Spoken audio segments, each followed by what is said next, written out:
오늘 함께 나누실 하나님의 말씀은 고린도후서 2장 1절부터 11절까지 말씀입니다. 고린도후서 2장 1절부터 11절까지 말씀입니다. 신약성경 287면 고린도후서 2장 1절부터 11절까지의 말씀을 저와 여러분들이 한 절씩 교독하도록 하겠습니다. 내가 다시는 너희에게 근심 중에 나아가지 아니하기로 스스로 결심하였노니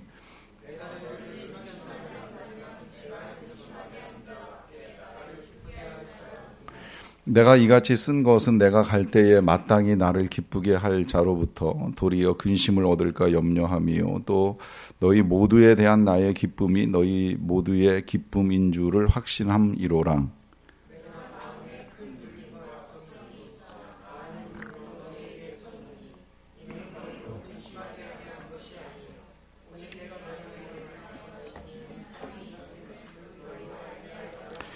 근심하게 한 자가 있었을지라도 나를 근심하게 한 것이 아니요 어느 정도 너희 모두를 근심하게 한 것이니 어느 정도라 하면 내가 너무 지나치게 말하지 아니하려 함이라.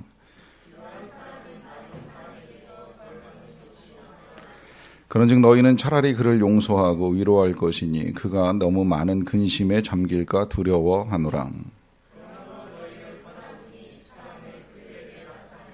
너희가 범사에 순종하는지 그 증거를 알고자 하여 내가 이것을 너희에게 썼노라.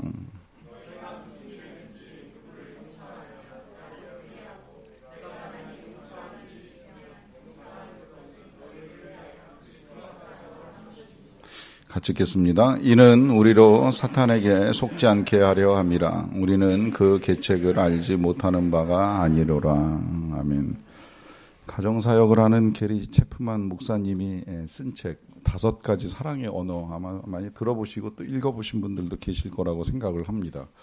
우리가 사랑을 표현하는 데 있어서 이제 여러 가지 방식이 있다 하는 것인데 이제 그 가운데 가장 중요한 거 5가지를 열거합니다.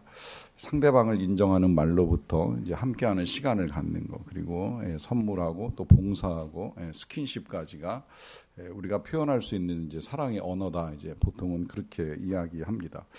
하지만 이 사랑이라고 하는 게 5가지로만 표현되는 거는 이제 아니라고 생각을 합니다. 사랑을 우리가 쉽게 정의할 수는 없지만 지금 오늘 말씀의 제목처럼 사랑을 나타낸다라고 한다면 사랑을 나타내는 방식에는 사람을 도와주는 거, 구제하는 거, 긍휼을 베푸는 거, 거기에 이제 오늘 다루는 이제 또 소주제가 될 수 있는 이 용서하는 것에 이르기까지 이제 사랑은 다양한 형태로 이제 표현될 수 있습니다. 그 가운데 한 가지가 우리 부모들이 이 자녀를 사랑한다 하는 마음을 가지고 자녀들에게 책망이나 이제 징계, 훈계를 하는 일들이 있을 수 있습니다. 또 성경에서 너희 자녀를 훈계하라 하는 말씀을 여러 차례 당부하는 일이 있기 때문에 우리는 자녀들을 위하여서 이제 훈계를 하는 일들을 할 수 있습니다.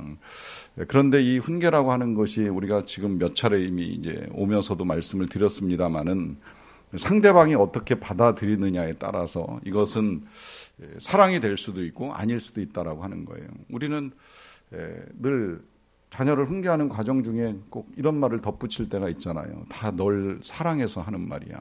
다 널 위해서 하는 말이야 라고 합니다.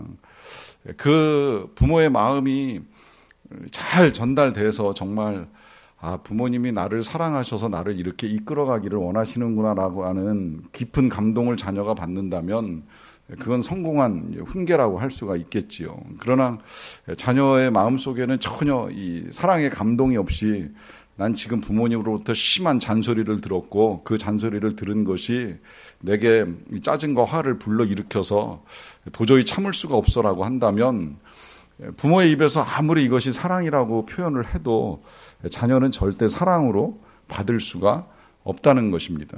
이게 어려운 점이에요. 하나님도 우리를 징계하실 때가 있고 책망하실 때가 있어요. 하나님이 하나님의 자녀들을 징벌하시지는 않아요. 잠시 징계는 하세요. 왜냐하면 하나님이 원하시는 방향으로 이끌어가야 하기 때문에 하나님도 불가피하게 책망이라고 하는 방식을 사용하는 일이 있습니다. 우리 예수님이 계시록에서도 7개의 교회에 칭찬만 하신 것이 아니라 책망도 함께 하세요. 그 책망을 하시는 이유는 교회와 성도들을 이제 바로잡고 싶으신 예수님의 사랑이 그 안에 가득하게 담겨 있는 거예요. 그런데 문제는 뭐냐면 그 하나님의 책망이든 예수님의 책망이든 받아들이는 우리 입장에서 그것을 하나님의 깊은 사랑의 감동으로 받아들이지 아니하면 우리도 그냥 삶이 고달프다, 힘들다, 하나님 때문에 인생이 괴롭다, 이제 이렇게 쉽게 생각을 해버리고 많은 일이 일어나는 거죠. 그러니까 사랑을 나타낸다라고 했을 때에 그것이 뭐 징계나 책망이나 훈계의 방식으로 전달된다고 하더라도 받아들이는 쪽에서 그것을 받을 만한 전달이 아니라고 한다면 이제 심각한 문제를 불러옵니다. 이것이 지금 우리 가정 공동체에서도 일어날 수 있는 일이고요.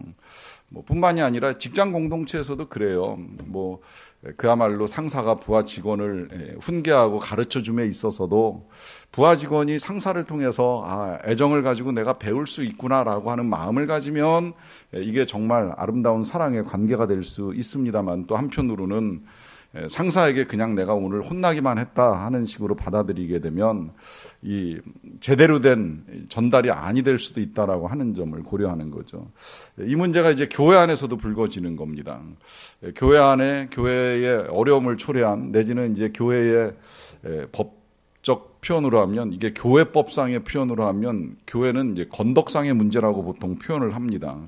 건덕상의 문제를 해치는 경우에는 이제 그에 따라 교회가 치리를 할 수 있다라고 표현을 하는데, 이 건덕이라고 하는 표현이 교회의 건강과 이제 덕에 관한 문제라고 보시면 돼요. 그 건강에 관한 문제는 교회의 거룩성이라고 보시면 되고, 덕은 교회의 사랑에 관한 문제인데, 이 건덕상의 문제를 해치는 교인이 있을 경우에 교회가 정한 법, 그러니까 교단이 정한 법이라고 할 수 있겠죠. 교단이 정한 법에 따라 치리할 수 있다, 이제 다스릴 수 있다는 이야기예요. 그래서 교단 헌법은 이제 교회 여러 가지 직제를 알려주는 법만 있는 것이 아니라 어떻게 어떤 방식으로 치리할 것인가 하는 이 문제를 가지고 이제 권징이라는 주제 하에 또 상당히 많은 분량을 할애해서 우리에게 이제 제도화 시켜서 알려주는 일들을 있게 되는데, 사실 우리 교회 10년 역사에서는 뭐 이 일이 시행되는 거를 이제 경험하거나 보신 분들이 거의 없으리라고 생각을 합니다만은, 지금도 여러 교회들에서 이제 이런 문제로 인하여서 교회 안에 재판국을 구성하고 뭐 기소위원회를 설치하고 해서 재판이 진행되는 교회도 있고요. 이것이 이제 교회 내에서 판결에 불복하게 되면 이제 항소에서 이제 노회에서 재심을 할 수도 있고, 또 노회에서도 불복하면 이제 항고에서 이제 총회에 가서 재판을 요청하는 일도 있어요. 문제는 이런 모든 일들이 그야말로 이제 교회를 바로잡고 교회를 바로 세우기 위해서 진행될 수 있는 일들인데, 이 일이 아무리 법리적으로 진행이 된다고 하더라도 당사자가 이걸 받아들이지 않으면 아무 의미가 없는 거예요. 이 결정, 교회의 결정이든 노회의 결정이든 총회의 결정이든 이 당사자가 이걸 받아들여서 이런 일들로 말미암아 내가 교회에 무리를 일으켰구나, 잘못했구나, 회개해야 되겠구나, 용서를 구해야 되겠구나 하는 이런 마음의 감동과 결단이 없으면 오히려 이건 이제 교회 안에 심각한 이제 분란만 초래하는 일들도 있을 수 있다라고 하는 것입니다. 그러하기 때문에 이 교회가 건덕을 세우기 위해서 여러 가지 일들을 진행하는 동안에도 중요한 원리가 하나 있다라고 하는 거죠. 그게 이제 오늘 사도 바울이 오늘의 본문에서 전체적으로 말하고 있는 사랑의 원리입니다. 사랑의 원리. 교회 자체가 하나님의 사랑으로 세워진 공동체이고, 여전히 교회의 사랑은 세상의 소망이고 세상에서 가지는 기대이기 때문에 교회는 어떤 일을 처리해감에 있어서도 이 사랑에 근거하지 아니한 일처리는 있을 수 없다라고 하는 것이죠. 그러하기 때문에 사도 바울은 이제 이런 문제를 다룸에 있어서도 우리가 이걸 어떻게 처리할까 하는 것을 이제 이 원리에 따라서 우리에게 알려줍니다. 이 원리를 우리에게 가르쳐 주시게 된 배경은 이미 뭐 들어서 아시긴 하시겠습니다만은 조금 이제 부연해서 다시 설명을 해드리자면, 고린도 교회에 여러 가지 문제가 있었던 건 우리가 이미 이제 고린도 전서에서 보는 일이 있었어요. 뭐 교회 안에 분란으로부터 시작을 해서 우상의 제물을 먹는 성도들도 있었고 여러 가지 일들이 있었는데, 그 가운데 아버지의 아내를 취한 이제 아들의 문제가 나왔습니다. 아마도 그 아내는 이제 그 자신의 어머니이기보다는 아버지가 후처로 얻은 아내라고 볼 수 있는데 그 여인과 이제 관계를 가진 교인이 버젓하게 교회를 다니는 거예요. 이미 그 사실이 성도들에게 다 알려졌음에도 불구하고 이건 내가 개인적인 문제이고 내가 알아서 할 문제인데 왜 교회가 나에게 뭐라 하느냐 하는 이런 마음을 가지고 이제 교회를 출입하는 사람도 있었던 거예요. 그러다 보니까 이제 교회 안에 그를 바라보는 사람들 가운데는 이제 마음이 불편하고 어려운 사람들이 있을 수 있는 거죠. 그리고 그 문제가 바울에게 제시되었기 때문에 바울은 고린도 전서 5장에서 그 문제에 대해서도 이제 답을 이렇게 쭉 하시는 일이 있었어요. 문제는 이제 그런 답들을 받아든 고린도 교회가 바울이 가르쳐준 대로 이 문제를 다스리고 처리해 나가야 되는데 이 일이 그렇게 쉽지 않다는 거예요. 그리고 이제 그러다 보니까 사도 바울이 기회를 내서 성경에 정확하게 알려져 있지는 않지만 이제 고린도 교회를 중간에 한번 잠깐 방문을 한 걸로 여겨집니다. 그런데 방문을 해서 교회를 도와주고 교회를 다시 세워주고 바로잡아주고자 하는 일들을 하러 가긴 갔는데 문제는 이 교회 안에 바울을 환영하지 않는 사람들이 있는 거예요. 거기다가 지금 그 아까 말씀을 드렸던 그 이제 문제의 주인공이 바울을 심하게 모독하는 일이 있었습니다. 그 모독의 내용이 추정하건대 네가 도대체 뭔데 우리에게 와가지고 자꾸 우리 교회에 이래라 저래라 왈가왈부 하느냐라고 하는 것이죠. 당신이 사도냐? 당신은 예수님의 제자가 아니지 않느냐? 예수님의 제자도 아닌 사람이 예수님을 따라잡지도 않고 예수님께 배우지도 않은 사람이 왜 사도랍시고 와가지고 우리에게 이러쿵저러쿵 여러 말을 하느냐? 이제 이런 권위에 이제 도전이 있게 된 것입니다. 이런 일을 겪고 잠시 마게도냐로 이제 물러나게 된 이 사도 바울이 마음이 굉장히 아팠던 거예요. 사도 바울의 뜻은 교회나 성도들을 힘들게 할 뜻을 요만큼도 가지고 있지 않잖아요. 그는 평생을 주님과 교회를 위해서 헌신한 사람입니다. 고린도 교회는 이제 사도 바울이 특별히 애정을 더 많이 쏟은 교회라고 저는 여겨지는데요. 저는 그 증거 가운데 한 가지가 성경의 사도 바울의 편지 가운데 제일 많은 분량이 고린도 교회를 위해서 남겨져 있습니다.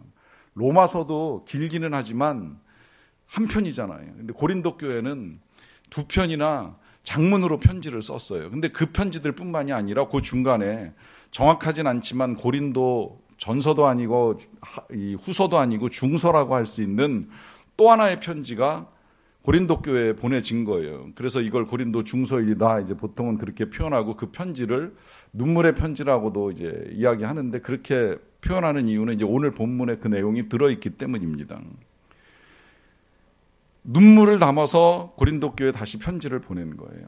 지난번에 있었던 그 일에 대해서 또 사도 바울의 마음이 어떠한지에 대해서 이제 쭉 써서 보내는 일이 있었던 거죠. 이 편지를 디도가 들고 갔을 것으로 보통 이야기합니다. 그래서 디도가 들고 가서 고린도 교회 중직자들한테 이제 전해주고 이제 읽도록 했죠. 이 편지에 따라서 고린도 교회가 변화가 일어납니다. 그리고 자신들이 했던 일들에 대해서 잘못했다는 사실을 이제 알게 되고 그리고 그걸 바로잡기 위해서 이 당사자를 불러서 이제 교회가 잠시 징계를 하는 일을 하게 돼요. 그리고 징계받은 사람이 어떤 반응을 보였는지까지는 뭐 자세히 알 수는 없지만 어쨌든 교회가 그래도 이 일을 하나님의 뜻에 따라 처리해 가고자 하는 이제 의지와 열정을 보인 거예요. 그리고 그 사실을 사도 바울이 디도가 사도 바울에게 와가지고 이제 전해주는 일이 있게 된 겁니다. 그 이야기를 듣고서 사도 바울이 고린도 후서를 썼다고 보는 거예요. 그러기 때문에 이제 고린도 후서에서는 사도 바울이 이제 그 문제를 많이 다룹니다. 자신의 권위의 문제와 그리고 이제 지금 말씀드렸던 이 징계와 책망에 관한 문제를 다루게 되는데 그 내용이 이제 오늘 이어지고 있는 거예요. 1절을 보시겠습니다. 내가 다시는 너희에게 근심 중에 나아가지 아니하기로 스스로 결심하였다 그래요. 이 근심 중에 나간다라고 하는 이 표현 때문에 조금 이제 본문을 이해하는데 어려움이 있는데요. 우리는 근심 그러면 이게 되게 걱정, 염려 이제 이렇게 통하잖아요. 그렇게 보시면 이 본문이 어려워요. 여기서 이 근심은 그냥 마음을 상하게 되는 일이라 이렇게 생각하시면 돼요. 그러니까 사도 바울이 이런 결심을 했다는 거예요. 내가 다시는 너희에게 가슴 아픈 일로는 나가지 않겠다. 너희들을 만나는 일에 있어서는 가슴 아픈 일로 만나는 일을 하지 않겠다고 결심을 한 거예요. 왜 그런가 우리가 이 부분을 좀 이해할 필요가 있습니다. 왜냐하면 사도 바울은 앞서 말씀드린 대로 고린도 교회를 사랑합니다.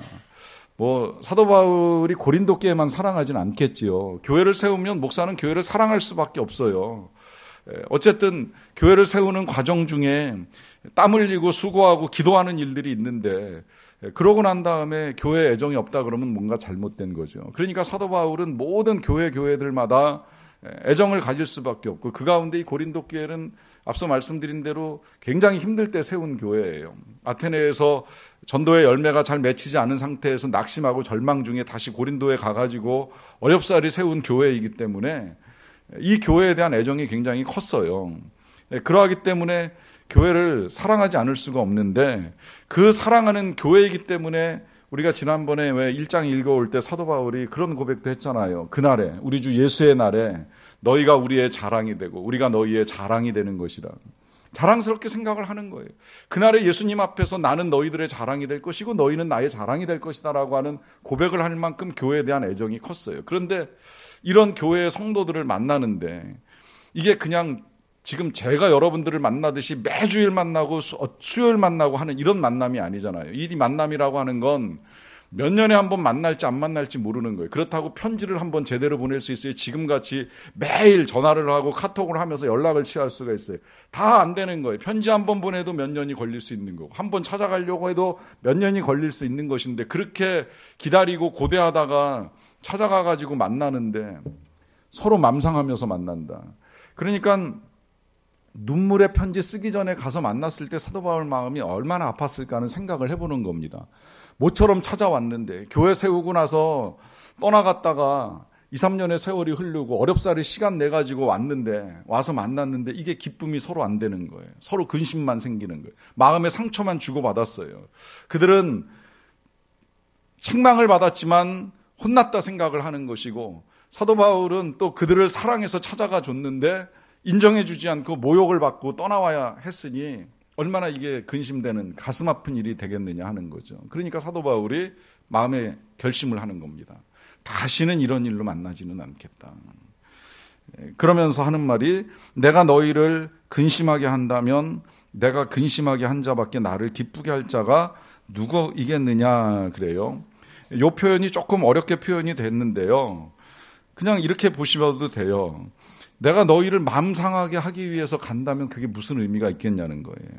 또 나를 근심하게 한 자들이 만약에 너희라면 누가 나를 기쁘게 하겠느냐는 거예요. 너희들은 나의 기쁨인데 그 기쁨이 되어야 될 너희들이 나의 마음을 상하게 한다고 한다면 내가 어디 가서 누구한테 기쁨을 얻겠느냐 하는 거예요. 이게 맞잖아요. 원래 성도는 성도를 통해서 기쁨을 얻게 되어 있습니다. 목사도 성도를 통해서 기쁨을 얻고요. 목사가 세상에서 핍박을 받고 욕을 먹는 일이 있어도 성도들 때문에 그 직을 감당하는 사람들인데 성도들로부터도 기쁨을 얻지 못한다고 한다면 굉장히 가슴 아픈 일이 되는 거죠. 사도 바울이 그 말을 하는 거예요. 유대인들한테 혼나고 이방인들한테 혼나고 핍박자들한테 쫓겨다니고 에베소에서 어려운 일을 겪는데 맹수 같은 사람을 만났다는 이야기 하잖아요. 그런데 교회에서 성도들에게조차도 모욕을 당한다라고 한다면 누가 나를 기쁘게 할 수 있겠느냐. 지금 이제 그런 말을 하는 겁니다. 여기서 중요한 사랑의 원리가 하나 나오는 거죠. 그건 마음을 상하게 할 수 없다는 거예요. 그러니까 사도 바울은 그런 기대를 가지고 있는 거예요. 여전히 난 더 이상 너희들의 마음을 상하게 하고 싶지도 않고 또 너희들이 나의 마음을 상하게 하는 일도 하지 않았으면 좋겠다. 우리가 왜 근심 가운데 만나야 되느냐. 기쁨으로 만나도 시원찮을 터인데 왜 우리가 그런 일을 해야 되느냐. 이제 그런 말씀을 하시는 겁니다. 여러분 이 원리가 이 가정 안에 있어서도 굉장히 중요한 원리인 거 아시죠? 사랑을 표현하는 거 아까 게리 체프만이 5가지를 말씀하시는 일이 있었는데 그것만이 아니라는 거예요. 아무리 가족들 사이에서도 선물을 주고 봉사하고 스킨십을 하는 일이 있어도요. 서로 맘상하게 하면 그거 다 날아가 버리는 거 아시잖아요. 그래서 왜 그런 말도 하잖아요. 사랑이라고 하는 거 상대방이 좋아하는 것만 해주는 것이 아니라 싫어하는 거를 하지 않는 것도 사랑이라고. 싫어하는 걸 하면 마음이 상하거든요. 그 상하지 않도록 하기 위해서는 싫어하는 거를 안 할 수 있는 것도 사랑의 표현 중에 하나가 된다 하는 것입니다. 3절입니다. 내가 이같이 쓴 것은 내가 갈 때 마땅히 나를 기쁘게 할 자로부터 도리어 근심을 얻을까 염려함이라 그래요. 이게 지금 아까 2절 말씀을 계속 이어나가는 거예요. 내가 만약에 간다라고 한다면 마땅히 나를 기쁘게 할 자들은 바로 너희 고린도 교회 성도들인데 그들로부터 만약에 내가 도리어 근심을 얻는다면 가나마나 아니겠느냐, 이제 지금 그런 말씀을 하시는 거죠. 또 너희 모두에 대한 나의 기쁨이 너희 모두의 기쁨인 줄을 확신함이로라 그래요. 이 말은 뭐예요? 또한 한편 사도 바울도 그들에게 기쁨이 되기를 원하는 거예요. 그래야 되지 않겠느냐. 그래서 너희를 기뻐하는 나의 기쁨이 너희들의 기쁨이 되는 거 아니겠느냐. 지금 그렇게 이야기를 하는 겁니다. 결국 사랑이라고 하는 건 뭐예요? 사랑이라고 하는 건 여기서 서로의 기쁨입니다. 나만의 기쁨이 아니라는 거예요. 또 그들만의 기쁨도 아니라는 거예요. 서로가 기뻐야 된다는 거예요. 서로가 기뻐할 수 있는 존재가 되어야 한다는 걸 지금 말하고 있는 겁니다. 그러면서 이제 4절에 이렇게 말씀을 하세요. 내가 마음에 큰 눌림과 걱정이 있어서 많은 눈물로 너희에게 썼노니 이는 너희로 근심하게 하려 한 것이 아니요 오직 내가 너희를 향하여 넘치는 사랑이 있음을 너희로 알게 하려 함이라 그래요. 자, 여기서 사도 바울이 세 번째 사랑을 표현하는 방식을 우리에게 가르쳐 줍니다. 그건 뭐냐면 뭐라 그래요? 큰 눌림과 걱정이라고 이야기하죠. 큰 눌림과 걱정. 이 큰 눌림과 걱정이 어떻게 표현이 됐냐면 눈물로 표현이 됐어요. 많은 눈물로 표현이 됐어요. 이때 이 눈물 우리가 오해하지 말아야 될 것인데 나중에도 다시 우리가 볼 수 있겠습니다마는 사도 바울은 이 눈물이 자신이 모욕당한 거에 대한 서러움으로 흘린 눈물은 아니라는 거예요. 여기 지금 앞에 이야기하잖아요. 눌림과 걱정. 이 눌림은 무슨 눌림인지 나중에 나오기는 해요. 무슨 눌림이냐면 교회를 걱정하는 눌림인 거예요. 자신이 찾아갔던 일과 또 자신을 만난 사람들로 인하여서 생겼던 여러 가지 어려움들로 인하여서 교회 안에 어떤 문제가 생길 거라고 하는 걸 사도 바울은 지금 어느 정도 이제 감을 잡고 있는 겁니다. 그러다 보니까 걱정도 생기고 그 걱정 가운데 많은 눈물을 담아가지고 편지를 보냈어요. 감사하게도 그 편지에 고린도 교회에 변화가 일어나기 시작을 한 거죠. 그 편지를 보낸 거에 대해서 이렇게 말하는 거예요. 이거 너희들 절대 맘 상하게 하려고 썼던 거 아니다. 근심하게 하려는 것이 아니라 이 편지를 쓴 목적은 오직 한 가지, 여전히 내가 너희를 향하여 넘치는 사랑이 있음을 너희에게 알게 하고 싶은 것이다.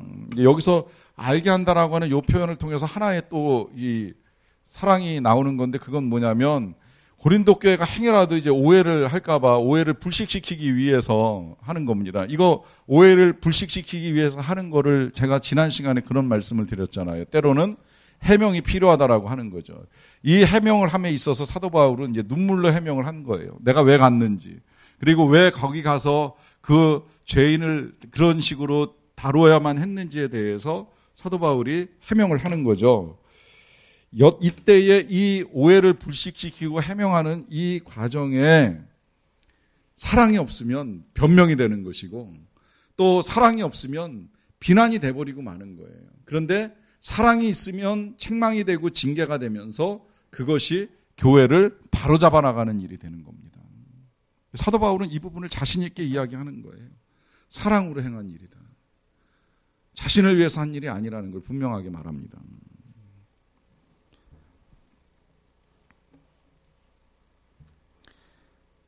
그 다음에 5절로 넘어갈게요. 근심하게 한 자가 있었을지라도 나를 근심하게 한 것이 아니요 어느 정도 너희 모두를 근심하게 한 것이니 어느 정도라 함은 내가 너무 지나치게 말하지 아니하려 함이라 그래요. 자, 근심하게 한 자는 마음을 상하게 하는 자라고 보면 되죠. 자, 내 마음을 상하게 한 자가 있다고 하더라도 생각해 보면 그건 나의 마음을 상하게 한 것이 아니요 너희 모두의 마음을 상하게 한 일이라 이렇게 말합니다. 그런데 그 모두를 상하게 한 일이 어느 정도 그렇게 되었다라고 말하시는데 그 어느 정도라고 하는 것은 설명하셔요. 내가 너무 지나치게 말하지 않게 하기 위한 것이다. 그래요. 그러니까 이 말이 뭐냐면 그 교회 안에 문제를 일으킨 그 사람의 일이 내 마음만 상하게 하는 일이냐? 너희들의 마음도 어느 정도 상하지 않았느냐? 지금 그렇게 말하는 거예요. 근데 이거 어느 정도라고 그냥 완곡하게 표현하는 건 지나치게 말하면 그 한 사람이 정말 다시는 교회에 들어올 수 없는 그런 이제 몹쓸 죄인으로 만들어버리는 일이 있게 되는데 거기까지는 또 사도 바울이 원하는 게 아닙니다. 왜 원하지 않는지도 우리가 조금 이따 볼게요. 다만 그 사람이 자신에게나 교회 전체에 근심을 가져왔다는 것은 틀림이 없으니까 어떻게 해야 되느냐 하는 말씀을 하시냐면 이러한 사람은 많은 사람에게서 벌 받는 것도 마땅하다 그래요. 여기서 보면 사도 바울이 징계를 부정하지 않아요. 벌 받아야 된다라고 하는 거예요. 왜 벌을 받아야 되느냐? 그래야 교회가 건강해지고 거룩해지기 때문입니다. 이 징계가 불료한 게 아니에요. 필요해요.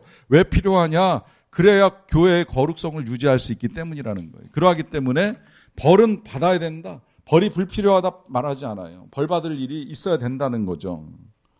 그런데 여기서 이제 그치면 그 다음에 이제 교회의 거룩은 지켜지는데 덕이 문제가 됩니다. 그러하기 때문에 그 뒤에 바로 이렇게 말씀합니다. 그런즉 너희는 차라리 그를 용서하고 위로하라 그래요. 용서하고 위로하라. 이 징계만 있으면 안 됩니다. 여기 또 하나가 필요합니다. 그건 뭐예요? 용서와 위로가 필요해요. 이거 우리가 자녀를 징계함에 있어서도 그렇잖아요. 징계만 하고 나면 그 다음에 어떻게 돼요? 그러면 될 것 같지만 잘못하면 서로한테 큰 상처만 남길 수 있어요. 징계받은 사람은 그 일로 말미암아 관계를 끊어버리거나 교회를 떠나는 일이 있을 수도 있는 거고요. 또 징계한 사람의 마음속에도 절대 편안함이 남지는 않습니다. 징계한다고 한들 마음이 편안하겠습니까? 불편하지요. 그러니까 어떻게 해요? 차라리 용서하고 위로하라 합니다. 병행되어야 된다는 거예요. 왜? 그게 교회의 덕을 세우는 일이 되기 때문이라고 하는 거죠. 거기다가 그렇게 말씀하시는 또 하나의 이유가 이 7절에 기록되어 있어요. 차라리 그를 용서하고 위로할 것이니 뭐라 그래요? 그가 너무 많은 근심에 잠길까 두려워하노라 그래요. 자, 너무 많은 근심에 잠긴다는 게 무슨 말이겠어요? 너무 많이 마음 상해한다는 거죠. 너무 많이 마음 상해한다는 건 무슨 말이에요? 너무 슬퍼가지고 너무 괴로워서 힘들어하는 거예요. 그러면 어떤 결과를 가져올 것 같아요? 그러면 교회를 떠납니다. 하나님을 떠날 수도 있어요. 이걸 원하는 건 아니라는 거죠. 이게 가정 안에서 같으면 집을 떠나는 일이 일어날 수도 있는 것이고 회사 같으면 퇴직을 하는 일도 일어날 수 있는 거죠. 이거는 궁극적인 징계의 목적은 아니라는 거예요. 교회가 강하는 징계의 목적이 사람을 내보내는 데 있는 건 아니잖아요. 어떠한 징계도 다시 회심하고 돌아와서 하나님의 자녀로 받아들이는데 궁극적인 목적이 있기 때문에 그래서 용서하고 위로하라고 당부를 하는 겁니다. 너무 많은 근심에 잠길까 두려워하는 거예요. 그러다 보니까 그러므로 너희를 권하노니 사랑을 그들에게 나타내라 그래요. 참 중요한 말씀을 하시는 거예요. 어떤 경우에도 그리스도인은 사랑을 잃어서는 아니 된다라고 하는 거죠. 이게 어려우니까 이제 이해하기 쉽게 표현한다고 그냥 죄는 미워하되 사람은 미워하지 말자 이제 이런 식으로 표현을 바꾸기도 했는데 참 어렵기는 해요. 그렇게 이제 분리가 되느냐. 죄인과 죄가 분리가 되느냐. 그 죄를 지은 사람이 결국은 그 죄인일 터인데 이게 어떻게 분리해서 죄만 미워하고 사람은 사랑할 수 있느냐, 용납할 수 있느냐 어렵죠. 그 어려움 가운데 몇 가지를 더 당부하는 걸 보겠습니다. 먼저 9절에 보시게 되면 너희가 범사에 순종하는지 그 증거를 알고자 하여 내가 이것을 너희에게 썼노라 그래요. 자, 여기서 이제 또 하나 가르쳐주는 원리는 뭐냐면 범사의 순종입니다. 범사의 순종. 범사. 자, 보세요.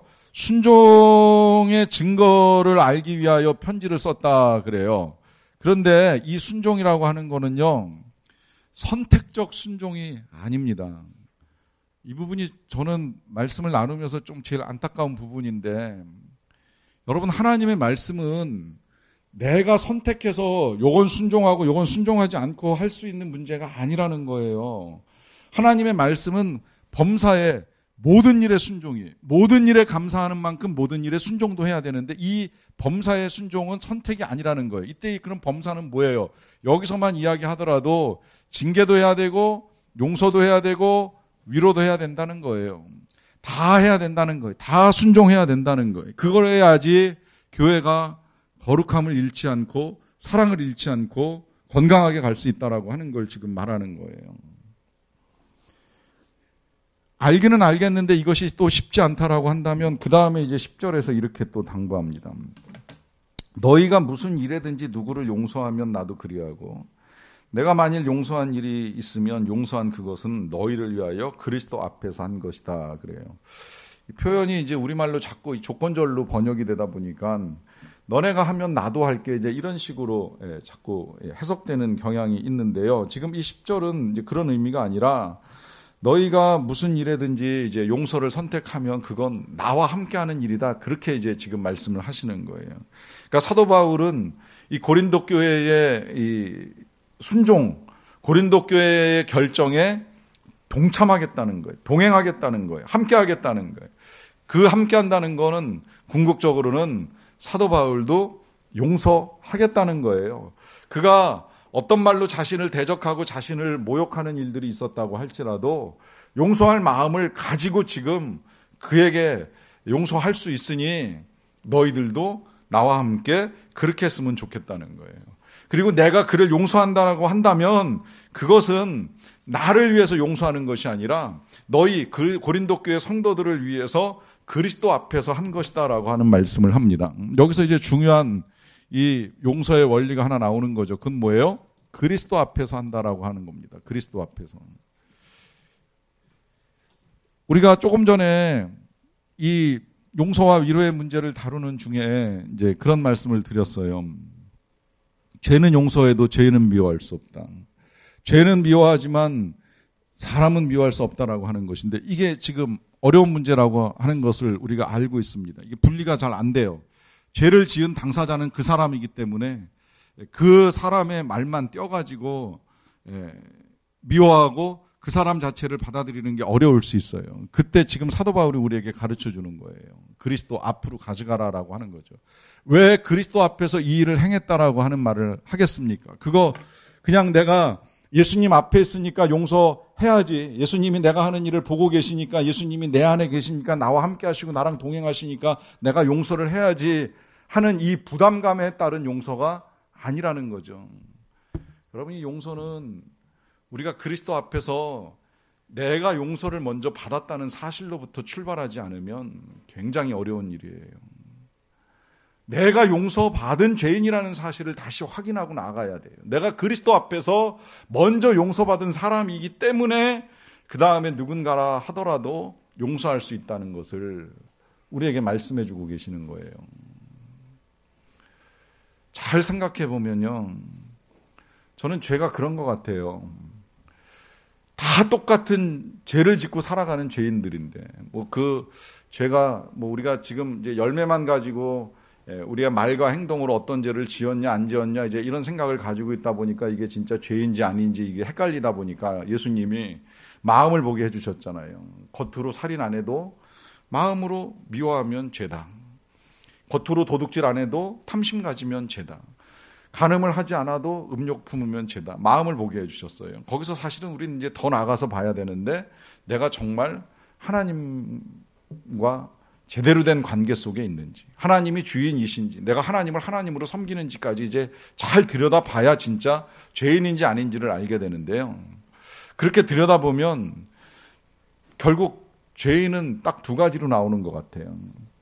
들킨 죄인과 숨긴 죄인입니다. 이 지금 고린도 교회에서 치리를 받아야 되는 그 죄인은 죄가 세상에 드러났기 때문에 이 징계를 받는 거죠. 나머지 사람들은 다 잘 숨기고 살아가고 있는 거예요. 믿음이 있는지 없는지, 마음에 죄가 있는지 없는지 이게 노출이 안 되니까 우리가 모르고 살아가는 거죠. 노출되면 큰 차이가 날까 싶은 생각을 하는 거예요. 그런데 중요한 건 그것이 노출되었건 안 되었건 그리스도가 우리를 위하여 그 죄값을 치르셨다는 거예요. 그리고 용서를 해주셨다는 거예요. 그 그리스도 앞에서, 우리를 용서해 주신 그리스도 앞에서 우리가 용서를 할 수 있다는 거예요. 우리의 힘으로 하라고 하는 것이 아니에요. 우리의 능력으로는 못해요. 어떻게 할 수 있겠어요? 우리의 마음속에 한다고 한다면 제가 이거는 가르쳐 드리고는 싶어요. 여러분, 우리가 무엇인가를 잊지 않으려고 애를 쓰는 일들이 나이가 들어가면서 더 필요한데요. 거꾸로 잊으려고 애쓰는 일도 필요합니다. 저도 사실 이 부분이 되게 지금 이제 나이가 들어가면서 조금 어려워지기 시작하는 부분이에요. 기억력이 떨어집니다. 옛날 같지 않아요. 그래서 자꾸 잊어버리는 게 두려운데, 잊어버리지 않으려고 하면 자꾸 반복해줘야 된다 그러더라고요. 반복보다 더 좋은 방법은 없다 그래요. 그래서 반복하려고 애를 써요. 약속이 하나 잡히면 계속 머릿속으로 되뇌면서 이 약속, 그리고 이제 메모도 해놓고 자꾸 이제 확인을 하면서 잊지 않으려고 이제 굉장히 애를 쓰는 일이 있게 됩니다.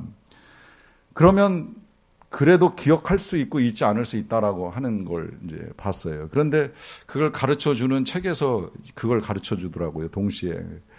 잊어버리는 것도 똑같이 훈련을 해야 된다고. 그때 이 잊어버림이라고 하는 건 지금 사도 바울처럼 누가 내 마음을 상하게 한 일을 자꾸 기억하려고 할 필요가 없다는 거예요. 반복적으로 그걸 기억하려고 애쓰니까 우리가 그게 자꾸 머릿속에 남아서 오랫동안 긴 상처로 품고 가는 일이 일어나게 됩니다. 결코 잘하는 일이 아니에요. 거꾸로 가셔야 돼요. 나이가 들어갈수록 자꾸 잊어버리는 훈련을 해야 될 것도 있어요. 기억할 것이 있다면 하나님이 우리에게 베푸신 은혜와 사랑, 그리고 누군가 나에게 해준 선한 일들이 될 수 있을 것이고요. 잊어버려야 될 것이 있다라고 하면 누군가 나를 힘들게 하고 내 마음을 상하게 하고 근심하게 한 이 모든 일들을 자꾸 되풀이하면서 기억하려고 애쓸 필요가 없다는 거예요. 오히려 그건 잊어야지 자꾸 잊어야지 하는 훈련이 필요하다라고 하는 겁니다. 그런데 그것조차도 우리의 힘으로 할 수 없다라고 한다면 그걸 그리스도 앞으로 가져가는 거예요. 다 잊어도 우리가 그건 안 잊잖아요. 하나님이 나를 위해서 행하신 일, 그리스도께서 날 용서하기 위해서 행하신 일은 잊을 수가 없는 일이니 그건 잊을 수가 없는 일이에요, 정말. 그러니 그걸 그리스도 앞으로 가져가게 되면 우리가 우리에게 일어난 일들을 잊을 수 있다라고 하는 겁니다. 마지막으로 한 가지 더 당부하는 게 있습니다. 11절 말씀인데요. 이는 우리로 사탄에게 속지 않게 하려 함이라. 우리가 그 계책을 알지 못하는 바가 아니로다 그래요. 자, 마지막으로 당부하고 있는 건 뭐냐면 사탄의 계책을 거부하라라고 합니다. 사탄의 계책을 거부하라. 자, 사도 바울은 이 사탄의 계책에 대해서 뭐라고 이야기하냐면 속지 않아야 된다라고 이야기하고 이 계책을 알지 못하는 바가 아니라 그러죠. 그럼 뭐예요? 사탄의 계책을 안다는 거예요. 사탄의 계책을 알고 계시죠? 사탄의 계략과 책략이 뭐예요? 사탄의 계략과 책략은 다른 거 없어요. 틈만 보면 그 틈을 파고들어서 계속해서 공격하는 일을 합니다. 그게 창조 때 일어났던 일이잖아요. 틈을 비집고 들어오잖아요. 하나님이 먹지 말라 그래? 아니야, 다 먹으라고 하셨어. 그럼 먹으면 죽는데? 아니야, 죽을 거 하노라 그러셨어. 그거 먹어도 돼. 먹지 말라고 하신 이유는 너희들이 하나님처럼 될까 봐 그래. 틈을 파고들어서 결국은 죄를 짓게 만들고 깨지게 만들고 죽게 만들어가는 거예요. 이게 관계 속에서 일어나는 거예요. 시작은 생각해보면 어떤 면에서는 지극히 사소한 거예요. 말 한마디, 잘못된 행동 하나. 그래서 서로 마음이 요만큼 상하면 이게 이제 틈이 벌어지는 거죠. 사단은 절대 이 틈을 안 놓칩니다. 이 틈을 안 놓치고 계속해서 우리 마음을 부추기죠. 미워하는 마음을 커지게 만들어요. 그 미워하는 마음이 커지면 그때로부터 이제 분열이 일어나고 이 분열이 다툼이 되고 때로는 그게 전쟁까지 갈 수 있는 끔찍한 일들을 불러오게 됩니다. 여기 속지 말라는 거예요. 사도 바울이 왜 힘겹게도 이 사람을 징계하면서 용서와 위로를 다시 말하느냐 하는 것은 사탄의 개척 가운데 이 징계만 남게 되면 그러면 징계받은 사람이나 징계한 사람 사이에 큰 분란이 일어날 수도 있다는 거예요. 더더군다나 만약에 이 징계받은 사람이 교회에서 자기를 지지하는 몇 사람의 성도만 있다고 하더라도요. 그 사람 끌고 맞서 싸우면서 얼마나 심각하게 교회의 분열을 초래할지도 모르는 거예요. 이걸 사도 바울이 알고 있는 거예요. 그러니까 속지 말라고 하는 거죠. 그래서는 안 된다는 거예요. 교회도 가정도 어떤 공동체도 그런 식으로 사단에게 틈을 내주게 되면 다 무너질 수밖에 없다는 거죠. 그렇게 무너지는 건 기업도 쉽게 무너지는 일들이 일어나는데 더더군다나 교회 공동체가 사랑을 나타내지 못함으로 인하여서 사단에게 틈을 내주면 굉장히 위험하게 될 수 있다라고 하는 것입니다. 여러분, 이 일에 있어서 쉽지는 않습니다. 이 관대함이 지나치면 회개가 사라지는 일이 일어나고요. 엄격함이 지나치면 용서를 잃어버리는 일이 있기 때문입니다. 이 둘 사이에서 하나님이 균형을 지켜주신 거예요. 하나님은 관대하게 우리를 용서하시기로 결정하셨지만 그 일이 그냥 진행된 일이 아니라 엄격하게 십자가에서 우리의 죄값을 치르시는 형벌을 통해서 우리를 용서하시기로 결정을 하신 거예요. 그 덕에 우리가 용서함을 받고 살아가는 하나님의 자녀가 된 겁니다. 그러하기에 우리가 어떤 관계 속에서도 이 일을 잊어서는 아니 됩니다. 엄격하게 죄는 미워해야 되지만 관대함으로 사람을 사랑할 수 있는 그런 너그러움이 저와 여러분들에게 있기를 간절히 바랍니다.